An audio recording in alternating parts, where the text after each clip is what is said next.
El primero de la mañana. Con Analía Soria y Claudio Ponce de León. Más escuchás, más te informás. Con nosotros el profesor Gastón Vibor. ¿Qué tal? Buen día, Claudio. Buen día, Analía. ¿Cómo están? Bien, bien. Espero que usted también.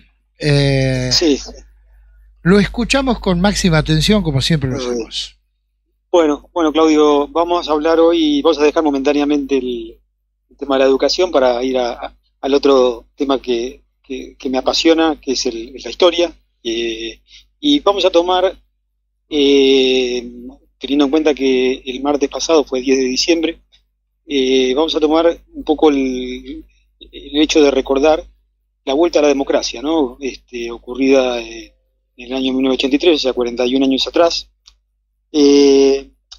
haciendo referencia también un poco a la figura más significativa y emblemática, ¿no? de ese episodio tan importante de nuestra historia reciente, que es el doctor Alfonsín, teniendo en cuenta también que hace un par de meses atrás, a fines de octubre, si mal no recuerdo, el presidente Milei en un acto que hubo en la Fundación Mediterránea hizo referencia a que él no debía ser considerado el padre de la democracia, inclusive hasta lo tildó de golpista, ¿no? Me pareció una apreciación muy injusta para la figura de Alfonsín.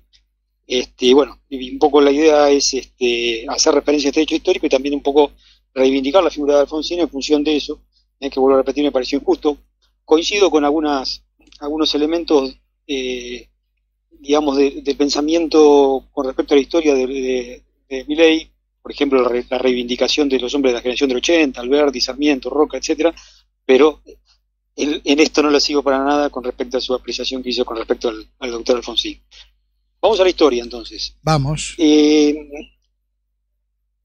Bueno, sabemos que el 10 de diciembre del 83 fue el momento que asumió Alfonsín, que las elecciones que posibilitaron su triunfo fueron a fines de octubre, pero yo me quería remontar un poquito más hacia atrás en el tiempo para un poco recordar por qué ganó él, ¿no? Y no otro, y no, por ejemplo, el candidato del peronismo, esas elecciones.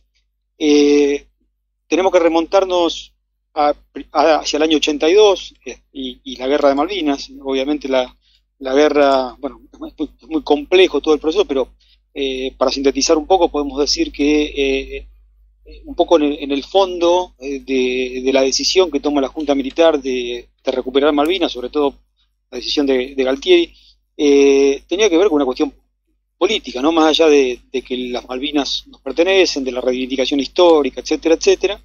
Obviamente había detrás un trasfondo político que era, bueno, si salía bien esta cuestión de Malvinas, el gobierno militar podía volver a recuperar el poder o cierto prestigio, ¿no? Entre comillas, que en algún momento había tenido dentro de la sociedad, y que lo venía perdiendo como consecuencia de la crisis económica, y que habían comenzado a salir a la luz, ¿no es cierto?, las violaciones, ¿no es cierto?, los derechos humanos que venían ocurriendo ya desde hace un tiempo a esa parte.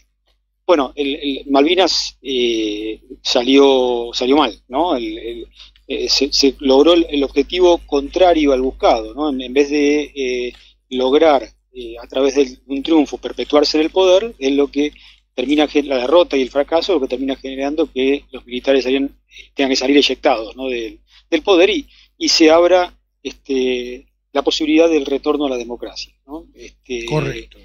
Tenemos que tener en cuenta que en general en esa época en la mayor parte de los países de América Latina había dictaduras militares, dictaduras que se mantuvieron en el poder hasta casi en su mayoría, no voy a tomar países en particular, pero en general digamos que hasta el año 89, 90, coincidiendo con lo que pasó en el mundo en ese momento, fue la caída del muro de Berlín, el fin del comunismo. Ya a partir de eso Estados Unidos no tenía mayor preocupación por sostener las dictaduras, porque digamos que su enemigo en ese contexto de la Guerra Fría había sido derrotado. Pero en el caso de la Argentina la particularidad fue que esta apertura democrática se da hacia la segunda mitad del año 82, o sea, en un contexto diferente, adelantándose a lo que más adelante, por las cuestiones del contexto mundial, va a pasar en el resto de los países de América Latina. Y vuelvo a repetir, lo que acelera esto es la derrota, el fracaso militar en Malvinas. A partir de ahí, bueno, sabemos la renuncia del presidente Galtieri, la asunción de Viñones y la apertura democrática, ¿no? Los militares tenían la gran preocupación de bueno, ¿qué va a pasar con el tema de las violaciones a los derechos humanos? Que ya a partir del debilitamiento del gobierno militar, bueno, los medios empezaban a sacar a la luz, ¿no? Y en ese contexto ya se fijan elecciones para fines del 83 y se sanciona un decreto ley de autoamnistía, por la cual los mismos militares se autoexculpaban, ¿no es cierto?, de las violaciones de derechos humanos, argumentando que en la Argentina había ocurrido una guerra y que, bueno, en toda guerra hay excesos, más o menos así era el fundamento o el argumento que estaba en este decreto ley de autoamnistía. ¿Por qué se posiciona la figura de Alfonsín para ganar esas elecciones que van a ocurrir en octubre del 83? Bueno, primero tenemos que tener en cuenta por qué no el peronismo. Yo creo que la gente en ese momento tenía un recuerdo patente de lo que había sido los años 70, ¿no? La responsabilidad del peronismo en la violencia política de aquella época, ¿no? Los enfrentamientos entre la derecha y la izquierda peronista. Me acuerdo que unos meses antes de las elecciones de octubre, inclusive salió una película basada en un libro de Osvaldo Soriano que se llama No habrá más penas ni olvido, que bueno, recordaba justamente, esa novela recordaba el enfrentamiento entre la derecha y la izquierda peronista en un pueblito de la provincia de Buenos Aires, pero digamos que era una metáfora de lo que había ocurrido a nivel nacional, ¿no?, en unos años antes.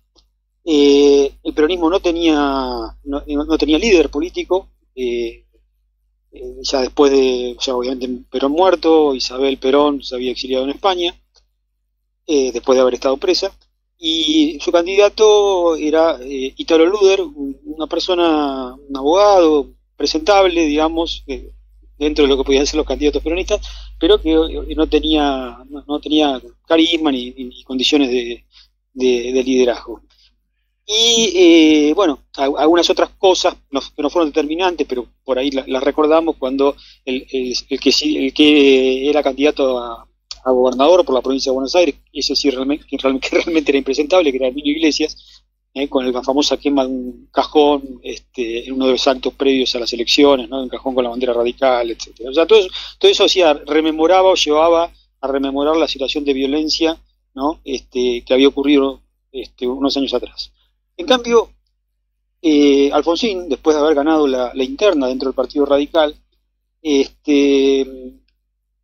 creo que había entendido mejor la realidad de lo que la sociedad quería en aquel momento. Era un hombre que había estado muy comprometido con la defensa de los derechos humanos, había presentado inclusive como abogado recurso de habeas corpus en un contexto muy complicado y peligroso. Había sido muy crítico de la decisión de llevar adelante la guerra de Malvinas, en un momento donde la mayoría de los políticos se habían sumado, ¿no es cierto?, al exitismo que bajaba desde el gobierno militar.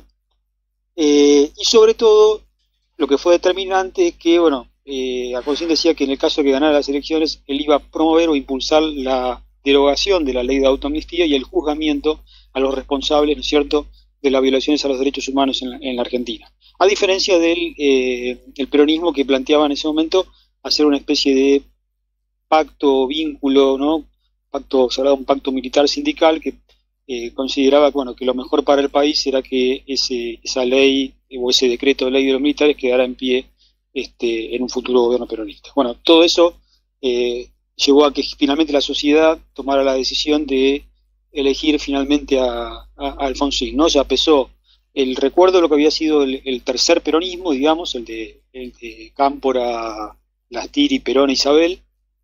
Pesó el hecho de que el peronismo había decidido mantener en pie la ley de autoamnistía, y por el contrario, Alfonsín había interpretado mejor la realidad de que la sociedad quería. Y eso llevó a que finalmente en las elecciones de octubre del 83 el peronismo pierda la primera elección en su historia, ¿no?, la primera elección donde pudo presentarse sin ningún tipo de proscripción, ¿no? Recordemos que desde el año 55 en adelante el peronismo no había podido presentarse. Bueno, en el 73, cuando vuelve a presentarse, ganan las elecciones, ¿no? Gana Cámpora primero, después de la renuncia de Cámpora, Perón, pero era un hecho inédito que el peronismo por primera vez pierde una elección, no habiendo ningún tipo de proscripción. De esta manera, Alfonsín llega al poder Y más allá de los cuestionamientos que podamos hacer desde el punto de vista de la economía, que en principio también hay que reconocer que el contexto económico en el que asume era muy, muy difícil, ¿no? Una deuda externa que se había sextuplicado desde el 76 en adelante, con el precio de los commodities muy, muy, muy bajos, con una inflación importante. Pero más allá de eso, saquemos eso, lo importante para consolidar la democracia que hizo Alfonsín, y por eso me parece que merece esta cualidad de padre de la democracia, ¿no? Es el hecho de haberse enfrentado de alguna manera contra lo que era un factor de poder muy significativo, que en ese momento era la Fuerza Armada, tomando la decisión y cumpliendo su palabra de derogar la ley de autoamnistía, conformar la llamada CONADEP, Comisión Nacional de Desaparición de Personas, para impulsar posteriormente el juzgamiento de las juntas militares, ¿no? Y además se juzgó también a los cabecillas de los jefes de las guerrillas, ¿no? De los grupos guerrilleros que habían también generado el caos y la violencia en la Argentina en aquel momento. O sea, su contribución a la pacificación, al hacer justicia, al terminar con la impunidad, fue fundamental para que sentar las bases de la democracia. Más allá que después, bueno, obviamente cuando fueron las elecciones del 83, y bueno, vos recordarás, Claudio, teníamos 18, 19 años, había mucha expectativa, mucha esperanza, mucha ilusión, y que bueno, todo eso de alguna manera con lo que fue ocurriendo posteriormente, ¿no? Es como que se fue perdiendo, pero sin embargo los cimientos de esa democracia fueron tan sólidos que más allá de todos los problemas que hemos tenido, hasta la fecha sigue vigente y sigue presente. Por eso, bueno, quería rememorar un poquito estos hechos y reivindicar la figura del doctor Alfonsín como realmente el padre de la democracia. Bien, hablaba, profesor, usted hace un ratito de expectativas, de esperanza, ¿no? Volvía a la democracia. Y para muchos que teníamos 17, 18 años no teníamos muy en claro qué era la democracia todavía, porque veníamos de muchos años de dictadura. Y todo lo que se hacía en materia de participación social era por la camiseta, por el pensamiento de cada individuo. Por lo general, hoy la política es rentada en todas sus esferas. Exactamente, yo recuerdo en ese momento estaba militando en el MID, el Partido Frondizi, el Movimiento de Integración y Desarrollo. Mi mamá era concejal, o era candidata a concejal, quiero decir. Y me acuerdo, salíamos todos a pintar las paredes, a entregar panfletos y todo por amor a la camiseta, obviamente. Y hoy lamentablemente, vamos a ponerle entre comillas, la política se profesionalizó y se hizo un negocio, ¿no? En vez de ser realmente un servicio a la comunidad, industria. Como debe, exactamente, lamentablemente, ¿no? Con nosotros el profesor Gastón Vibor. Vibor, el agradecimiento de acompañarnos permanentemente durante todo momento y desearle a usted y a su familia el mejor de los años, que es el 2025. Bueno, muchísimas gracias, Claudio. Siempre es un placer hablar con ustedes acá en la radio. Así que bueno, lo mismo para ustedes. Un abrazo grande. Hasta cualquier momento. El primero de la mañana. 100% periodismo.